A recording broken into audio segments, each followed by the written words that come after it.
Welcome back to the deep dive. We are really glad you're here with us today because we have a piece of source material that is, frankly, unlike anything we've covered before. Yeah, it really is. It's dense, it's controversial, and it is absolutely unapologetic. But before we get into the weeds, do us a huge favor. Hit that like button and subscribe to the podcast feed right now. You really do not want to miss what we've got coming up. It really helps the show out, so please do take a second to do that. And for today's deep dive, we are looking at a book that is making some serious waves. It's an ebook called 8-Bit Microcomputers, The Beginning of Information Explosion by Conrad Riker. And it is an ultra-long, incisive, and honestly fascinating read. Now, I know what you're probably thinking. You look at that title and you think, okay, cool, a history lesson on the Commodore 64. Right, or the Apple II. Yeah, maybe some nostalgia for the joystick era. And sure, the tech history is in there, and it is fascinating. But having read through this, this book isn't really about computers, is it? Not in the traditional sense, no. Riker is using the history of early computing, specifically that 8-bit era of the 1970s and 80s, as a lens to examine the history of our social institutions. Yeah. And we should note, right up front, Riker is very clearly writing this for a men's rights activist audience. He's speaking directly to red-pilled manosphere men. Right. Because his core premise is about understanding the history of our institutions before they were, in his exact words, captured by feminists and Marxists. Exactly. And to be clear to you listening, we are just here to impartially report on the text. Yeah. We aren't endorsing the viewpoints or taking any political sides here. We're just trying to convey the ideas contained in the original source material because it is such a massive talking point right now. We're just the messengers. But Riker argues that the binary logic of those early chips, the ones and zeros, true or false, is the ultimate framework for masculine rationality and leadership. He connects the ruthless efficiency of the 1970s microcomputer revolution to biological truths about men. And he asserts that modern society is suffering from what he calls bloat and emotional chaos. It is a deep cultural critique wrapped in engineering history. We are going to do our best to unpack the core arguments today, but if you want the full experience, you need to go to Amazon Kindle or Google Play Books and buy the book immediately. There is so much data we just won't have time to get to. Yeah, check out 8-Bit Microcomputers, The Beginning of Information Explosion on Amazon Kindle or Google Play. And you can also follow the author at Conrad Riker over on Substack. He's very active there. So let's get into the hardware. Riker starts with the chip itself. The Zilog Z80, the MOS 6502. These are the brains of the NES, the Commodore, the early Apple. And he focuses heavily on the binary nature of them. Right. At the transistor level, a gate is either open or closed. Current flows or it doesn't. It's a 1 or a 0. There is no maybe. There is no nuance. That's absolute. It is. Riker calls this the binary framework. He argues that this lack of ambiguity isn't a limitation, it's actually a strength, because it forces a decision. And he draws a parallel between that electrical state and what he calls the masculine framework of thinking. He takes us back to the garage days of Silicon Valley around 1975. You've got guys like Steve Wozniak, Jack Tramiel, the Homebrew Computer Club. And the picture he paints of that era is very specific. He notes that these environments were completely devoid of what we would call corporate culture today. No HR. No HR departments, no sensitivity training, no diversity boards. It was literally just guys in a garage soldering things. Exactly. And Riker argues that because those safety layers didn't exist, the focus was purely on elegant engineering and raw results. If you built a circuit board, nobody cared how you felt about it, or if the board represented your lived experience. They only cared if it worked. Right. They cared if the logic gates fired correctly. If it worked, you were a god. If it didn't, you were noise. There's this great anecdote in the book about Jack Tramiel, the founder of Commodore. Now, this guy was a tough-as-nails businessman. He's famous for slashing prices to deliberately drive competitors out of business. Riker quotes him saying, "Business is war." It's a stark contrast to today. Riker compares Tramiel's philosophy, which was all about conquest and dominance, with modern CEOs who, in his view, seem to be constantly apologizing for being ambitious. Right. He suggests that the modern corporate leader is terrified of exercising power, whereas the 8-bit pioneers just reveled in it. But he doesn't just leave it as a cultural observation. He tries to ground this in biology, which is where the book shifts into some pretty heavy data regarding testosterone. This is a really crucial part of his argument. He cites studies from Cambridge and Harvard regarding hormonal profiles. The data he presents claims that men produce 15 to 20 times more testosterone than women, which is a known biological fact, sure. We generally know that, yes, but Riker focuses on what that hormone actually does to the brain during stress. He links it to decision-making speed. He does. He argues that this hormonal difference fuels competitive drive and, crucially, faster reaction times. He cites data suggesting men can make decisions up to 200 milliseconds faster during crises. So Riker's argument is that this isn't a bug, it's a feature. It's biological firmware designed for high-stakes environments where hesitation means death. Okay, so you have this biological drive for speed and binary decision-making. But Riker argues that modern society has created a double bind for men. Oh, this concept will definitely resonate with a lot of listeners. The double bind is the trap where society explicitly tells men to be vulnerable, to share their feelings, to be softer, but then implicitly punishes them when they actually do it. It's the open-up trap. Precisely. And Riker pulls some pretty sobering statistics here. He cites divorce statistics and decreased promotion rates for executives who show high levels of emotional volatility. He argues that while the culture says it wants emotional men, the market only rewards stoic men. Right. He points to studies showing that male executives who share personal struggles see their approval ratings nosedive, while their stoic counterparts just get promoted. So his argument is that men are basically being gaslit. They're told to run a new emotional operating system, but their hardware is built for the old binary code. That's a really good way to put it. And that leads right into his second major segment, which is about the virtue of limits. He calls this the precision principle. I loved the tech examples in this section because they really highlight how spoiled we are today. Yeah. He talks about the Voyager probes. These things are running on 2.5 kilobytes of memory. It's nothing. It's literally nothing. A text message on your phone right now is bigger than that, and yet they've been running for 40 plus years in interstellar space. Or the NES fitting the entire Super Mario Brothers game, the physics, the music, the graphics into 40 kilobytes.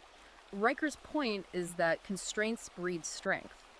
When you don't have unlimited memory, you have to be ruthless with your code. You have to be efficient. You have to strip away everything that isn't essential. And this is where he brings in the concept of bloat. Right. If you're a programmer listening to this, you know about software bloat. Modern apps are huge and slow because we have so much memory. Developers get lazy. They use abstraction layers. Can you explain abstraction layers for the non-tech listeners real quick? Sure. In the 8-bit days, you wrote code that spoke directly to the metal of the chip. It was hard, but it was incredibly fast. Today, we write code that talks to a framework, which talks to an interpreter, which talks to the operating system, which finally talks to the chip. So there's a middleman for everything. Exactly. Each layer makes it easier for the programmer, but slower for the machine. Riker argues society has done the exact same thing. We've added layers of bureaucracy, safetyism, diversity quotas, and emotional management. So these modern social structures are the abstraction layers. Exactly. And Riker argues they are actively slowing down civilization. He gives a really specific, provocative example here, comparing the 1977 New York blackout to modern disaster responses. Yeah, tell that story. It's pretty cinematic in the book. In 1977, the grid goes down, New York is plunged into total darkness. Riker describes how, in many neighborhoods, there was no waiting for FEMA. There was no waiting for a committee meeting to decide what to do. People just acted. Neighborhood men, functioning on that decentralized binary logic, just stepped out with baseball bats and flashlights to direct traffic and guard storefronts. It was organic order. It was. Riker contrasts that with modern crises, which he argues are often characterized by bureaucratic paralysis. He claims we've replaced that instinct for immediate decisive action with a system that prioritizes procedure and liability over actual results. It seems like his core value here is pure meritocracy. He uses the expansion bus as a metaphor for this. The expansion bus is a great metaphor.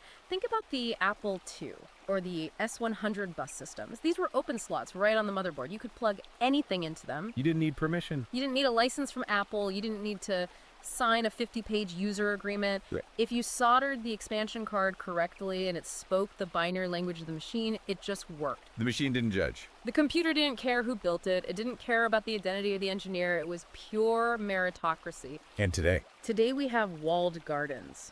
Try getting an app on the iPhone right now. You have to be approved. You have to follow strict guidelines.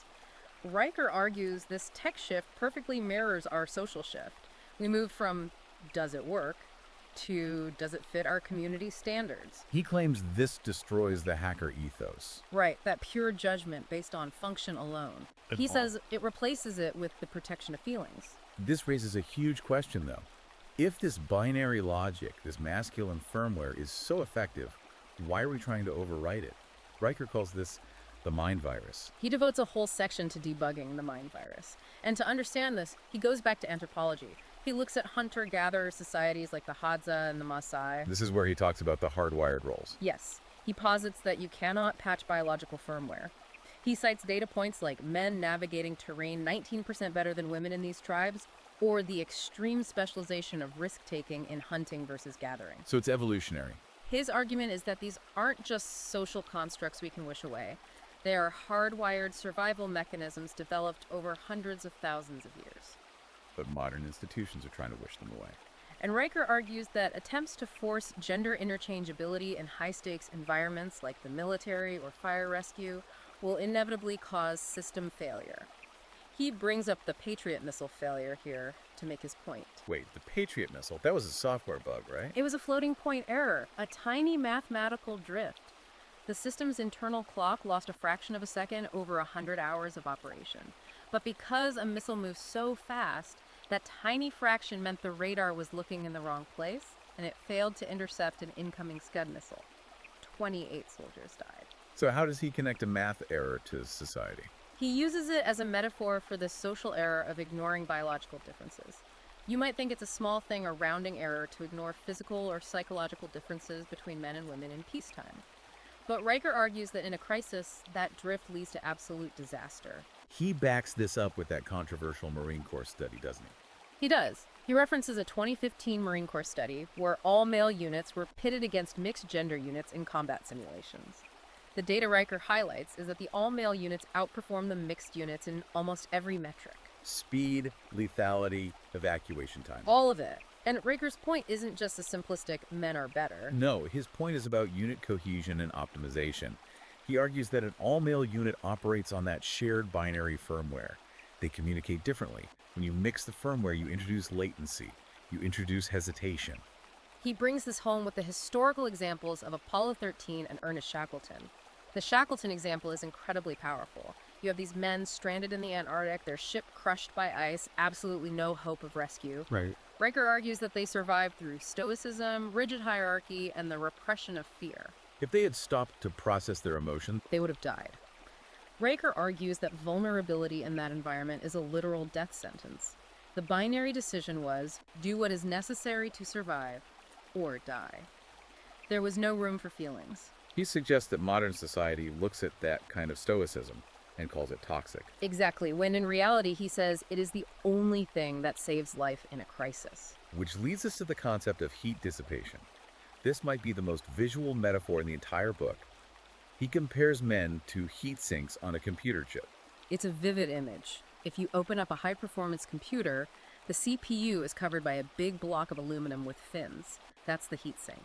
Its job is to pull the burning heat away from the delicate logic gates so the whole system doesn't melt down. And Riker argues men are the heat sinks of society. Exactly. He argues that men are designed to absorb danger, stress, and high-risk workloads so the rest of the system, meaning women and children, can function safely. He supports this with the workplace fatality statistics, which are staggering when you actually hear them out loud.